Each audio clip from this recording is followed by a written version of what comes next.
My SIL smirked mockingly when the doctor said I had only a week left, so I started taking action.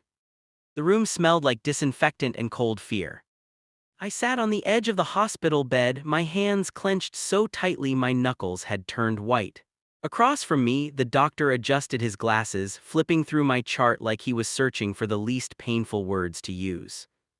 "I'm sorry," he finally said. "Given the progression of your condition, you may have about a week, perhaps less."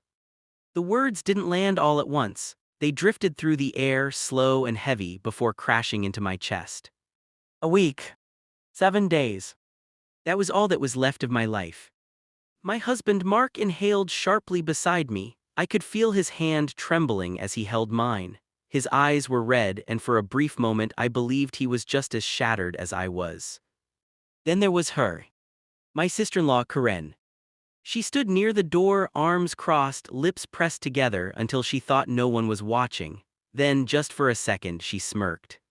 It wasn't sympathy. It wasn't sadness. It was satisfaction. I saw it clear as day. And in that moment, something inside me snapped, not in despair but in clarity. If I truly had only a week left, I wasn't going to spend it dying quietly while people like Karen waited to benefit from my absence. No. I was going to take action. Day 1, the mask falls. When we got home, the house felt strangely distant, like it already belonged to someone else. Karen wasted no time. "Well," she said lightly, pouring herself tea like she owned the place, "at least everything will be settled soon." Mark frowned. "Karen, not now." She shrugged. "I'm just being practical." Practical. That word echoed in my head as I watched her eyes drift, not to me, but to the framed photos on the wall, the furniture, the shelves of books I'd collected over decades. She wasn't looking at memories. She was inventorying. Later that night, when Mark fell asleep, I lay awake staring at the ceiling. I replayed every strange comment, every dismissive glance, every time Karen had insisted we should simplify our lives or update our will. Suddenly it all made sense. She wasn't mourning me. She was waiting for me to disappear. Day 2, the files. The next morning, I asked Mark to bring me my laptop and a box from the closet, the one labeled documents. He hesitated. "You should rest." "I will," I said softly, "after this." Once alone, I began reading. Property deeds. Bank statements. Insurance policies. And then I found it. A copy of a will. Not my will. A draft, unsigned but detailed. Karen's handwriting was unmistakable in the margins. She had planned everything. Which rooms she'd take. Which accounts should be managed. Which charities were a waste. She had already written me out of my own life. My hands shook, but not from weakness. From anger. From resolve. Day 3, the call. I made a phone call Karen didn't expect. "Hello," came the calm voice of Mr. Shah, my longtime lawyer. "I need to see you today," I said, urgently. He didn't argue. By afternoon, I was sitting in his office, sunlight pouring through the window as I told him everything. He listened quietly, then he leaned forward. "Do you want to protect your assets," he asked, "or do you want to send a message?" I smiled faintly. "Both." Day 4, the announcement. Karen was practically glowing that evening. "I spoke to a friend," she said over dinner. "She knows an excellent realtor. With the market right now, it would be foolish not to prepare." Mark looked uncomfortable. "We haven't discussed selling anything." Karen waved him off. "I'm just thinking ahead." I set my fork down. "Good," I said, "because I've been thinking ahead too." The room went silent. "I've updated my will," I continued. "Everything is finalized."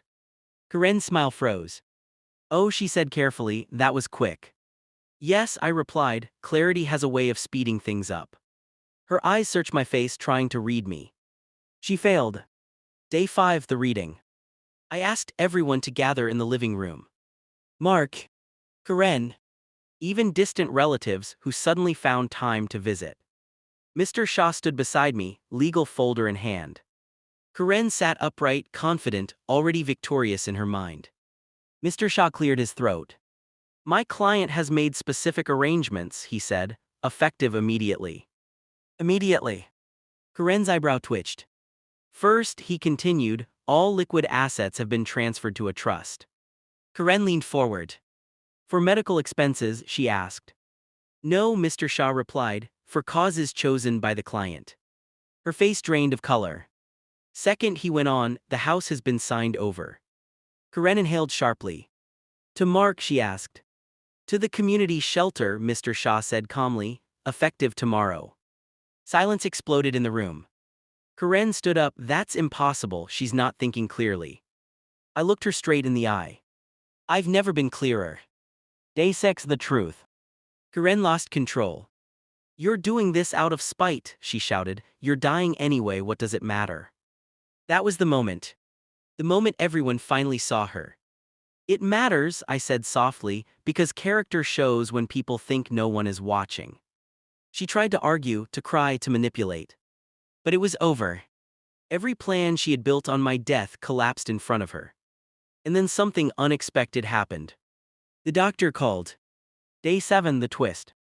Your latest test results came in, he said, sounding surprised. We believe there was a misinterpretation. The condition is serious but not terminal. With treatment you have a strong chance. I laughed. Not hysterically. Not bitterly. But freely. I wasn't dying. I was alive. Aftermath. Karen didn't visit again. Mark apologized, truly apologized, for not seeing the signs earlier. The house still donated. The trust still intact. Because I realized something profound. Even if I had died, those choices were right. A week I thought would be my last became the beginning of a life lived without fear, without manipulation, and without people who smiled at the thought of my end. Karen smirked when she thought I was finished. What she didn't know was that I was just getting started.